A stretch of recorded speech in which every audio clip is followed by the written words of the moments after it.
I'm locked up right here. And Walaasheed. This is where I'm stuck in. This is the most unjust thing in my life that I've seen. حتى إسبارة اللي إيدك تجيزت كليجة حتى I can't even go through the airport. كذا نقول نقطة go through. This is.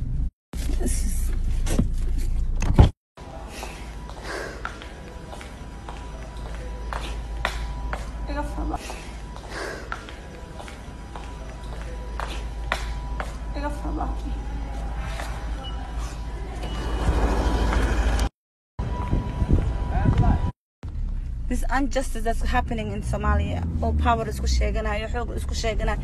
Even if you xildhibaan laga qaadayo xasaanada laga qaadayo oo xataa askarta jidka jooga lagu dirayo oo you have no power xildhibaanooyinkii maxaa la dhihi jiray intii dhiiga lahayna xabado lagu ceersanayo intii dhiiga lahayn oo maxaa la dhihi jiray soo isticmaalayo oo dadka loo isticmaalayo and it's so unfortunate.